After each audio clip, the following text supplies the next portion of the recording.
These aren't isolated incidents. They're symptoms of a global erosion of tolerance. This summer we've seen a chilling rise in hate crimes around the world. In Colorado, a firebombing during a solidarity walk. In Brooklyn, a mob shouting "Death to Arabs" as they assaulted bystanders. In San Antonio, anti-Semitic graffiti sprayed across homes and cars. In Berlin, an LGBTQ+ cafe turned into a constant target. In the UK, refugee children harassed by racist mobs. At first glance, these may look like separate tragedies, unrelated acts of violence driven by local tensions, but they're not. They're warning signs of something much larger, a global erosion of tolerance. Across continents, hate is finding fertile ground. Racial animosity in the US mirrors anti-refugee violence in Europe. Attacks on LGBTQ+ communities in Germany echo the political weaponization of queer rights in Eastern Europe. The language may differ, but the logic is the same. Find a vulnerable group, paint them as the enemy, and justify acts of cruelty in the name of protecting culture or safety. US hate crime rates have been climbing. The FBI reported 11,679 hate incidents in 2024, making it the second highest total since the agency began tracking in 1991. Racial and ethnic bias accounted for over half of these hate crimes, with anti-black bias representing around 50% of those cases. Religiously motivated hate crimes rose 3.1% year over year, with anti-Jewish incidents making up nearly 70% of those cases. Specifically, there were 1,938 single-bias anti-Jewish hate crimes in 2024, a 5.8% increase from 2023 and the highest on record. Anti-LGBTQ+ hate has also surged. The GLAAD Alert Desk tracked 932 anti-LGBTQ incidents from May 1, 2024 to May 1, 2025, about 2.5 incidents per day, with 84 injuries and 10 deaths in that period.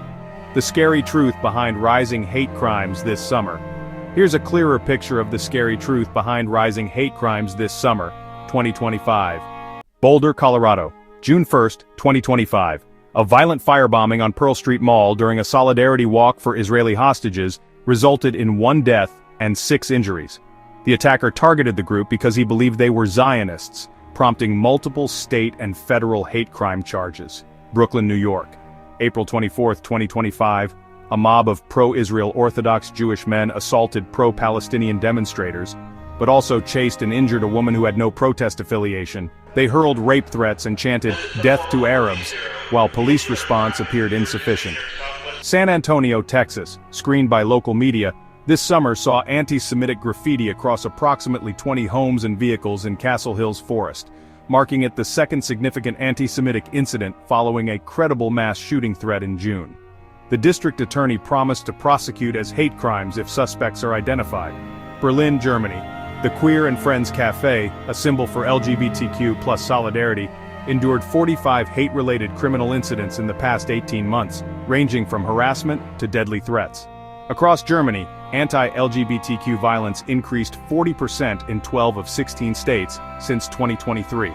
Faversham, Kent, UK.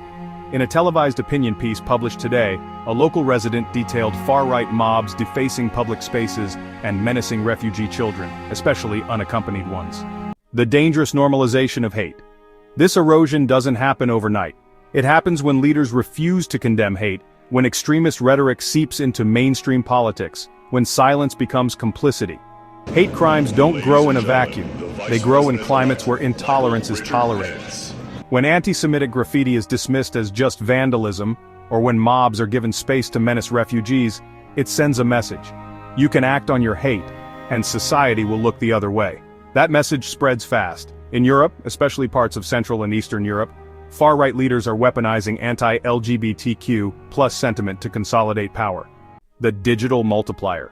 What accelerates this trend today is technology. Social media algorithms, encrypted channels, and even AI-driven misinformation act as incubators for radicalization. Young people across borders are being recruited into echo chambers where hate feels normal, where violence feels justified, and where global connections turn local prejudices into international movements. Authorities warn that AI-driven misinformation and encrypted platforms are fueling extremist ideologies among youth. Australia, for instance, has already seen dozens of arrests under vilification laws aimed at curbing hate crimes. The cost of eroding tolerance. The real danger is not only in the broken windows, the slurs, or the beatings, it's in what we lose collectively. Every hate crime chips away at the fragile trust that holds diverse societies together. It divides neighbors, undermines democracy, and leaves minorities feeling unsafe in their own communities. The erosion of tolerance is, in truth, an erosion of freedom. Because when hate goes unchecked, it rarely stops at the margins. It expands, eventually threatening everyone.